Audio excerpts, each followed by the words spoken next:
আমার দিদি আমাকে রোজ তার স্বামীর ঘরে রেখে নিজে সারা রাত বাইরে বা কখনো অন্য ঘরে কাটাত। একদিন আমার দুলাভাই বুঝতে পেরেছিলেন উনার পাশে যে শুয়ে আছেন সে উনার স্ত্রী নয়, উনার শালী মানে আমি। তারপর আমার জামাই বাবু বা দুলাভাই আমার সাথে যা করলেন তা আপনি ভাবতেও পারবেন না। একদিন রাতে যখন আমি গভীর ঘুমে আছি তখন আমার মনে হলো কেউ আমাকে জাগাতে চাচ্ছে। আমি ঘুমের ঘোরে আস্তে আস্তে চোখ খুলে দেখি সামনে আমার দিদি দাঁড়িয়ে আছে। আমি তাড়াতাড়ি উঠে বসলাম। প্রথমে মনে হলো আমার জামাই বাবুর কিছু হয়নি তো, আমার দিদি কেন এত রাতে আমাকে ডাকতে এলো। আমি যখন দিদিকে জিজ্ঞেস করতে গেলাম সে কেন এত রাতে আমাকে ডাকতে এসছে, দিদি সঙ্গে সঙ্গে মুখে আঙুল দিয়ে আমাকে চুপ করতে বলে আর ইশারায় বলে আমাকে ওখান থেকে উঠতে। আমার চিন্তা হয় দিদি এত রাতে কেন আমাকে ডাকতে এলো আর আমাকে চুপ করতেই বা কেন বলছে।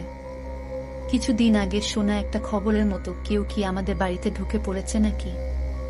আমি ইশারায় জিজ্ঞেস করলাম কি হয়েছে। তারপর দিদি আমাকে যা বলল তা শুনে আমার চিন্তা আরো বেড়ে গেল। আমার দিদি চায় আমি তার ঘরে গিয়ে তার বরের পাশে তার বিছানায় শুই তার জায়গায়। আমি প্রশ্ন করলাম যে সে এমনটা কেন চায় আর আমি তার স্বামীর পাশে কি করে শুতে পারি। কিন্তু সে জেদ করতে থাকে আর বলে যে আমি যেন তার জায়গায় 1 ঘন্টা শুয়ে থাকি, তারপর ও যখন ফিরে আসবে তখন আমি ওখান থেকে চলে যাব, কেউ জানতে পারবে না। কিন্তু আমার ভয় হয় যে জামাই বাবু যদি জানতে পারেন তাহলে আমাদের দুজনকেই বাড়ি থেকে বের করে দেবেন, আর আমি একজন পুরুষের সাথে তার স্ত্রীর জায়গায় কি করে শুব। কিন্তু দিদি আমাকে অনুরোধ করে, আর আমার দিদির কাছে অনেক ঋণ আছে, তাই আমি দিদির কথা মেনে নিই আর তার ঘরে গিয়ে তার খাটের এক কোণায় শুয়ে পড়ি। ভোর হওয়ার কিছুক্ষণ আগে দিদি ফিরে আসে, আমাকে ডাকে আর বলে নিজের ঘরে ফিরে যেতে। আমি নিজের ঘরে ফিরে আসি, কিন্তু আমার মাথায় চলতে থাকে যে দিদি কেন এমনটা করলো আর সে রাতে কোথায় গেছিল। সকালে জল খাবার খেতে গেলাম, দেখলাম জামাইবাবু বাড়িতেই আছেন, আর ওনার হাব ভাব দেখে মনে হলো কাল রাতের ঘটনার ব্যাপারে উনি কিছুই জানেন না। আমি জামাই বাবুর বেরোনোর অপেক্ষায় বসে রইলাম, যাতে আমি দিদিকে জিজ্ঞেস করতে পারি যে এসব কি হচ্ছে। জামাই বাবু বেরোনোর পর যখন আমি দিদিকে জিজ্ঞেস করি সে কাল রাতে কোথায় গেছিল, তখন সে কাঁদতে শুরু করে। সে বলে সে কাল রাতে তার এক বন্ধুর সাথে হাসপাতালে ছিল। এটা শুনে আমি অবাক হলাম। যদি তার বন্ধুর সাথে হাসপাতালে গিয়ে থাকে তাহলে সেটা তো ভালো কথা, সেটা জামাই বাবুকে বলেও তো যেতে পারত। এই কথাটা যখন দিদিকে বললাম তখন সে আমায় বলল জামাই বাবু সেই মেয়েটাকে খুব একটা পছন্দ করে না, কারণ সে একলা থাকে আর তার বিয়ে হয়নি। লোকে মনে করে যেসব মেয়েরা একলা থাকে তারা খারাপ হয়। এমনটা সত্যি নয়, কিন্তু অন্য পুরুষদের মতন আমার জামাই বাবুও নাকি সেই মেয়েটাকে অন্য রকম ভাবে। আমি জিজ্ঞেস করলাম তার বন্ধুর কি এমন হয়েছে যে রাতে তাকে হাসপাতাল যেতে হয়। তখন দিদি আমার সেই কথা এড়িয়ে গেল আর আমাকে ধন্যবাদ দিতে লাগলো। তারপর বলল যে আমি তাকে কাল রাতে বাঁচিয়ে দিয়েছি। আমারও মনে হলো যে আমি যা করেছি একটা ভালো কাজের জন্যই করেছি। আমি ঘটনাটা ভোলার চেষ্টা করলাম, কিন্তু কিছুদিন পর আবার একটা রাতে দিদি আমাকে ডাকতে এলো, আবার আমাকে তার ঘরে গিয়ে শুতে বলে। আমি জিজ্ঞেস করলাম আবার সেই বন্ধুটার সাথে যাচ্ছ দিদি? দিদি বলল হ্যাঁ। আমি অনেক জিজ্ঞেস করলাম যে কোনো হাসপাতালে যাচ্ছ, কেন যাচ্ছ, যাতে আমি কিছু জানতে পারি, কিন্তু দিদি আমাকে কিছুই বলল না। আমাকে নিজের ঘরে পাঠিয়ে সে বাড়ি থেকে বেরিয়ে গেল। আমার কেন জানি না মনে হলো কিছু একটা গন্ডগোল আছে। আমার মনে হলো দিদি হাসপাতালে যাওয়ার নাম করে অন্য কোথাও যাচ্ছে। দিদি 4 ঘন্টা পর ফিরে আসে, আর এই 4 ঘন্টা আমার কিভাবে কাটলো তা আমি খুব ভালোভাবে জানি, কারণ যখনই জামাই বাবু পাশ ফিরছেন তখনই আমার মনে হচ্ছে আমি এই ধরা পড়ে যাব। মনে মনে ঠিক করলাম যে এরপর আর দিদির কথা কোনো দিন শুনব না, আর এরকম কিছু হলে আমি জামাই বাবুকে সব বলে দেব, কারণ আমার মনে হলো জামাই বাবুর সবটা জানা দরকার। দিদি আমার সব কথা এড়িয়ে যাচ্ছে, এইভাবে চলতে পারে না। 6-7 দিন পর আবার আমার দিদি আমার ঘরে আসে আর বলে আমাকে তার ঘরে গিয়ে শুতে। আমি বললাম আমি আর এটা করতে পারবো না, তাকে ভয়ও দেখালাম যে আমি জামাই বাবুকে সবকিছু বলে দেব। সে বলল, আমি এমনটা করলে সে আমাকে বাড়ি পাঠিয়ে দেবে। সে তার বাড়িতে আমাকে রাখবে না, কারণ কেউ তাকে এই বাড়িতে থাকতে দেবে না। আর এতে আমার লেখাপড়া, আমার স্বপ্ন সবকিছু নষ্ট হয়ে যাবে। এটা আমার ভবিষ্যতের ব্যাপার। তাই আমার আপত্তি থাকা সত্ত্বেও আমাকে দিদির ঘরে গিয়ে শুতে হয়। আমি ভেবে দেখলাম, এই ব্যাপারটা জানাজানি হলে আমারও বদনাম হবে। আমার এখন কি করা উচিত? জামাই বাবুকে সবকিছু বলে দেওয়া উচিত নাকি মুখ বন্ধ রাখা উচিত? আমি শুয়ে শুয়ে এই সবই ভাবছিলাম, যখন আমার মনে হলো জামাই বাবু আমার দিকে ফিরে শুয়েছে। আমি সঙ্গে সঙ্গে চোখ বন্ধ করে উল্টো দিকে ফিরে শুই। কিন্তু মনে হয় জামাই বাবু বুঝতে পেরেছিলেন যে আমি ওনার বউ নই, ওনার শালী। তারপর উনি ওনার স্ত্রী আর আমার উপর নিজের মতন করে বদলা নেন।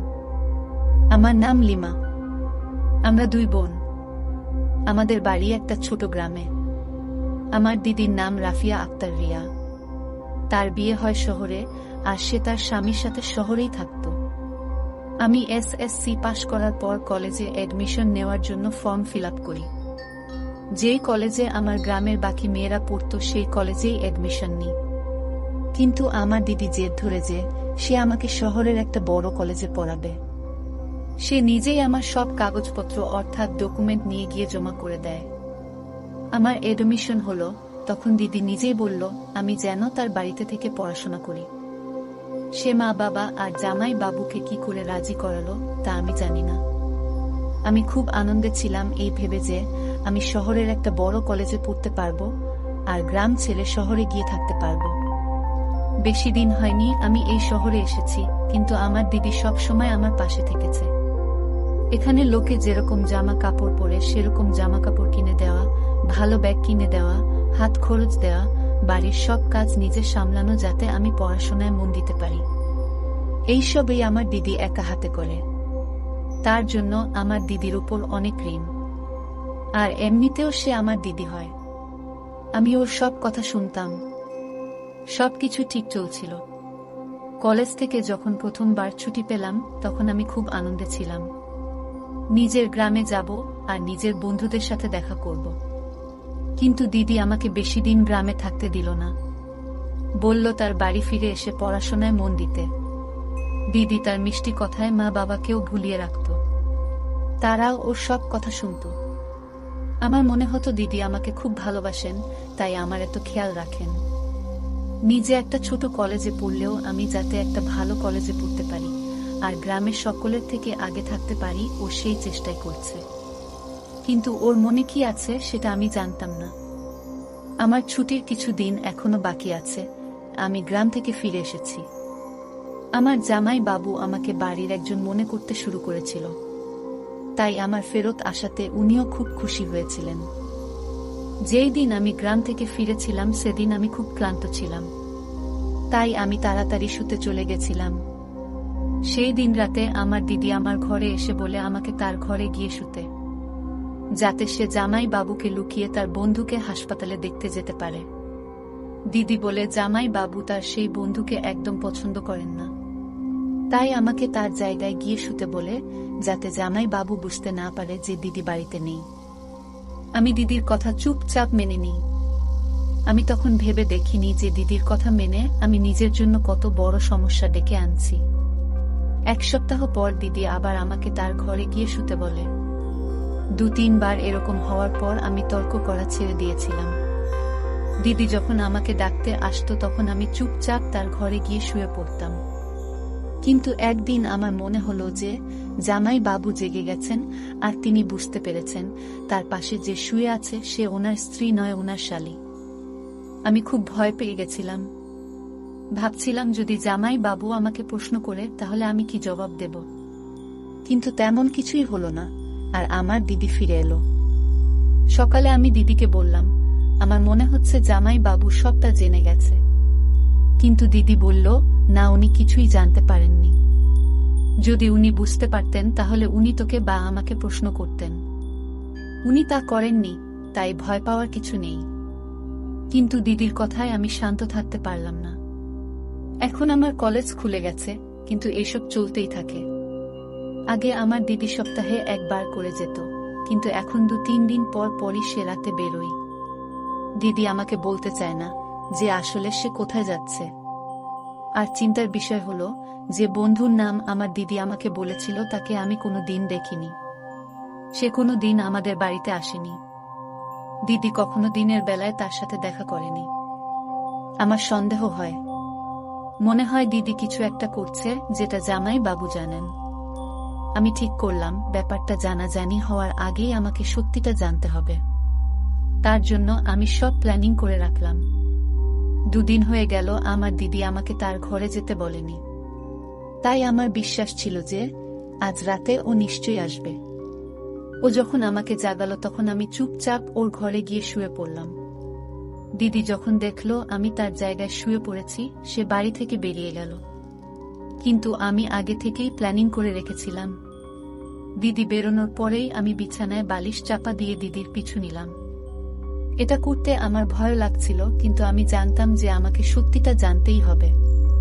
আমি জানতাম না এর ফলাফল কি হবে, কিন্তু আমার দিদি যেখানে যাচ্ছিল আমি তার পেছন পেছন যাচ্ছিলাম। আমি এটাও ভেবে দেখিনি যে জামাইবাবু যদি জেগে যান তাহলে কি হবে, কারণ আমার মনে হয়েছিল যে জামাইবাবু সবটা জানেন। গলিটা খুব অন্ধকার, আমি গুটি গুটি পায়ে দিদির পিছন পিছন যাচ্ছিলাম। আমি কালো চাদরে নিজেকে ঢেকে রেখেছিলাম, আর তাই আমি অন্ধকারে মিশে গেছিলাম। আমি খুব ভীত ছিলাম, মনে মনে খুব ভয় হচ্ছিল। কিন্তু দিদি নির্ভয়ে এগিয়ে যাচ্ছিল। আমার মনে হলো দিদি বুঝতে পারছিল কেউ তার পেছন পেছন আসছে, কারণ সে কিছুক্ষণ পর পর পেছন ফিরে দেখছিল। কিন্তু আমি অন্ধকারে কালো চাদর চাপা দিয়ে চলছিলাম, তাই ও কিছুই বুঝতে পারেনি। আমি দেখলাম মেইন রোডে দিদি একটা গাড়িতে চেপে চলে গেল। অন্ধকারের জন্য আমি গাড়ির নাম্বারটা দেখতে পেলাম না। আর দুঃখের বিষয় এই যে গাড়ির হেডলাইট অন ছিল না, আর গাড়িটাও কালো রঙের ছিল। তাই জন্য আমি কিছুই বুঝতে পারলাম না যে গাড়িটা কিরকম বা তার নাম্বার কি।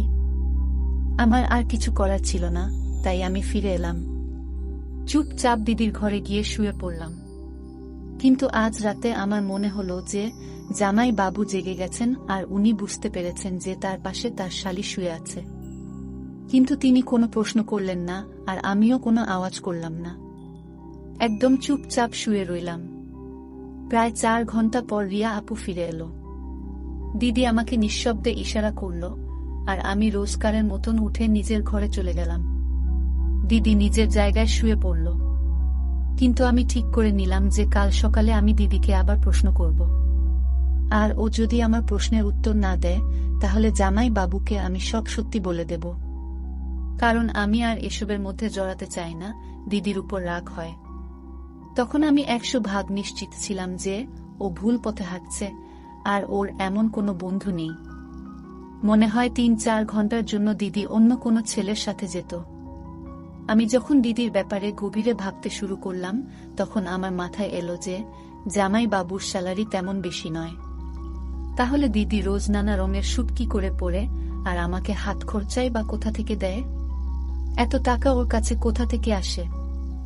যত বেশি ভাবি ততই আমার সন্দেহ বেড়ে যায়। কিছু তো গোলমাল আছে যা আমাকে খুব চিন্তিত করে দেয়। আমি ভাবি এটা জানাজানি হলে আমার ভবিষ্যতের কি হবে? আমার বদনাম হয়ে যাবে। আর ভাবি দিদি এমনটা কেন করছে? দিদির তো একটাই স্বপ্ন ছিল যে তার বিয়ে শহরে হবে। তার সেই স্বপ্ন পূরণ হয়ে গেছে। বিয়ে যখন হয়েছে তখন নিজের স্বামীর সাথে বিশ্বাসঘাতকতা কেন করছে? এরকম অনেক প্রশ্ন আমার মনে ঘুরপাক খাচ্ছিল, যার জবাব আমার কাছে ছিল না। এসব প্রশ্নের উত্তর একমাত্র দিদি দিতে পারে, কিন্তু ও আমার কোনো প্রশ্নের উত্তর দিতে চাইত না। সব প্রশ্নের জবাব খুঁজতে আমি পরের দিন কলেজ থেকে ছুটি নিয়ে নিলাম। জামাই বাবু বেরোনোর পর আমি দিদিকে প্রশ্ন করলাম সে রাতে কোথায় যায় আর কার সাথে যায়। আমি ওকে বললাম আমাকে যেন সব সত্যি কথা বলে, কারণ আমি জানি ও কোনো ভুল কাজ করছে। আমি কাল রাতে ওর পিছু নিয়েছিলাম। ও যদি এখনো আমাকে সত্যি কথা না বলে তাহলে আমি জামাই বাবুকে সব বলে দেব। আমার কথা শুনে দিদি কিছুক্ষণের জন্য অবাক হল। তারপর বলল, আমি যদি কারোর সাথে বের হই সেটা আমার ব্যাপার, তোকে এই নিয়ে ভাবতে হবে না। আমি তোকে এই বাড়িতে এই জন্য এনেছি যাতে তুই আমাকে সাহায্য করতে পারিস। তুই আর আমি দেখতে একরকম। অন্ধকারে বোঝা যায় না কে তুই আর কে আমি। আমি যা বলবো তোকে তাই করতে হবে। যতদিন আমি চাইবো তোকে আমার ঘরে শুতে হবে। তুই যদি আমার কথা না শুনিস তাহলে আমার কাছে একটাই রাস্তা আছে, তোকে গ্রামে ফেরত পাঠিয়ে দেওয়া। আমি মা বাবাকে বলবো যে তোর সাথে তোর জামাই বাবুর একটা সম্পর্ক তৈরি হয়েছে, আর তাই জন্য তোকে আমি ফেরত পাঠাচ্ছি।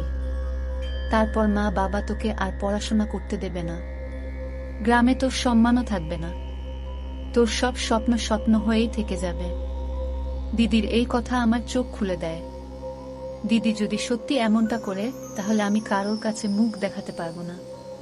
তো আমি দিদির কাজের জন্য লজ্জিত ছিলাম। তখন আমিও কাঁদতে কাঁদতে ওখান থেকে উঠে গেলাম আর নিজের ঘরে গিয়ে ভাবতে লাগলাম দিদি কেন এমনটা করছে। ও খুব ভালো মেয়ে ছিল। ওর ছোটবেলার ব্যাপারে আমি সবকিছু জানি। ও কখনো কোনো ভুল কাজ করেনি, এমনকি ও শহরের একা পড়াশোনা করতে এসেছিল। 3 মাসের জন্য কম্পিউটার কোর্স করতে এসেছিল। কোনোদিন ওর নামে কোনো খারাপ কথা শুনিনি। তাহলে ও বিয়ের পর কেন এমন করছে? মাঝে মাঝে মনে হয় ও ভুল কিছু করতেই পারে না, কিন্তু চোখের দেখা কি করে অস্বীকার করি? আমি সব দিক থেকে ফেঁসে গেছিলাম। যদি কাউকে কিছু বলি তাহলে আমার বদনাম হবে, আর যদি না বলি তাহলে দিদির হাতের পুতুল হয়ে তার ইশারায় নাচতে হবে। আমার সামনে সব রাস্তা বন্ধ। পড়াশোনা ছেড়ে গ্রামে ফিরে গেলেও সবাই প্রশ্ন করবে কেন ফিরে এলাম। যদি কাউকে কিছু বলি তাহলে দিদি আমার বদনাম করে দিতে পারে। বন্ধুরা, ভিডিওর মাঝখানে একটা কথা বলতে চাই। আমি তোমাদের সর্বদা হাসি খুশি রাখার জন্য খুব কষ্ট করে ভিডিও বানাই। তাই তোমাদের কাছে অনুরোধ থাকবে অবশ্যই ভিডিওটি দেখে একটি লাইক করবেন এবং SMAGK চ্যানেলটি সাবস্ক্রাইব করে পাশে থাকবেন। তো যাই হোক, তাই আমি চুপচাপ ও যা বলছে তাই করতে থাকলাম। এই কাজটা করতে আমার মন একেবারে সায় দিচ্ছিল না। এইদিকে জামাই বাবুর মধ্যেও একটা বদল দেখতে পাচ্ছিলাম। দিদির সামনে তো একদম নরমাল থাকতো, কিন্তু যেই দিদি পেছন ফিরতো অমনি আমার সাথে ইশারায় কথা বলতে শুরু করত। মনে হতো ও যেন জানে আমি রাতে ওর পাশে শুই। এটা আমার জন্য আরো সমস্যার সৃষ্টি করে আমি পড়াশোনা ছেড়ে হোস্টেলে গিয়ে থাকতে পারবো না। আমি ভেবেছিলাম মা বাবার সাথে না হোক জামাই বাবুর সাথে অন্তত আমি মন খুলে কথা বলতে পারবো, কিন্তু এখন উনার মিষ্টি মিষ্টি কথার জন্য উনার থেকেও আমি দূরে থাকতে লাগলাম। তখন আমার কাছে আল্লাহ ছাড়া আর কোনো আশ্রয় ছিল না। আমি কেঁদে কেঁদে আল্লাহকে বলতে লাগলাম উনি যেন দিদিকে সুবুদ্ধি দেন, নয়তো আমাকে যেন এসব থেকে বের হওয়ার রাস্তা বলে দেন। একদিন আমি দিদির আলমারিতে একটা জিনিস খুঁজতে গিয়েছিলাম, তখন আমার একটা অদ্ভুত জিনিস চোখে পড়ল। আলমারির পেছনের দিকে কিছু একটা লুকানো ছিল। আমি যখন সেটা খুলে দেখলাম আমি অবাক হয়ে গেলাম। দেখলাম তার মধ্যে মেয়েদের জিন্স আর শার্ট আছে। এরম জামা কাপড় তো আমাদের ওখানে কেউ পরে না। দিদিকেও কোনোদিন পরতে দেখিনি। তার মানে আমার সন্দেহই ঠিক। আমার দিদি কোনো ভুল রাস্তায় হাঁটছে, বন্ধুর সাথে দেখা করার জন্য এইসব জামা কাপড় পরে। এই জিনিসটা আমায় ভাবায় আর আমি আমার দিদিকে ঘৃণা করতে শুরু করি। জামাই বাবুর ব্যবহার ও বদলাতে থাকে আর আমি দিদিকে কিছু বলতেও পারি না। যে নিজেই ভুল রাস্তায় চলছে সে আমাকে কি করে সাহায্য করবে? ও তো নিজের স্বামীর সাথে হাত মিলিয়ে আমার বদনাম করে দেবে। একদিন আল্লাহ আমার ডাকে সাড়া দিল। আমি সব সত্যিটা জানতে পারলাম। আমি কলেজ থেকে ফিরে দেখি আমাদের বাড়ির সামনে খুব ভিড়, একটা গন্ডগোলের আভাস পেলাম। আমি ভিড় সরিয়ে বাড়ির ভেতরে পৌঁছে যা দেখলাম তা দেখে আমি থমকে গেলাম। পুলিশের লোক আমার জামাই বাবুকে ধরে রেখেছে আর আমার দিদি পাশে চুপচাপ দাঁড়িয়ে আছে। আমি জিজ্ঞেস করলাম, এসব কি হচ্ছে? তখনই আমার দিদি আমাকে ধরে তার পেছনে দাঁড় করালো আর বলল চুপ করে দাঁড়িয়ে থাকতে। আমার মনে হলো দিদি জামাই বাবুকে পুলিশের হাতে ধরিয়ে দিচ্ছে যাতে ও অন্য কারোর সাথে সম্পর্ক করতে পারে। যখন আমি দিদিকে এই কথাটা বলি তখন ও আমাকে চুপ করতে বলে। জামাই বাবু চিল্লাতে থাকে আর পুলিশ তাকে ধরে নিয়ে যায়। বাইরের লোকজন চলে যাবার পর আমি দিদিকে রেগে বলি, জামাই বাবুকে গ্রেফতার করানো তার উচিত হয়নি। জামাই বাবু কি দোষ করেছেন? দিদির যদি তাকে পছন্দ না হয়ে থাকে তাহলে সে তাকে ডিভোর্স দিতে পারত, কিন্তু একজন নিরপরাধ মানুষকে গ্রেপ্তার করানো একেবারেই উচিত নয়। আমার দিদি বলে সে নির্দোষ কি করে হতে পারে?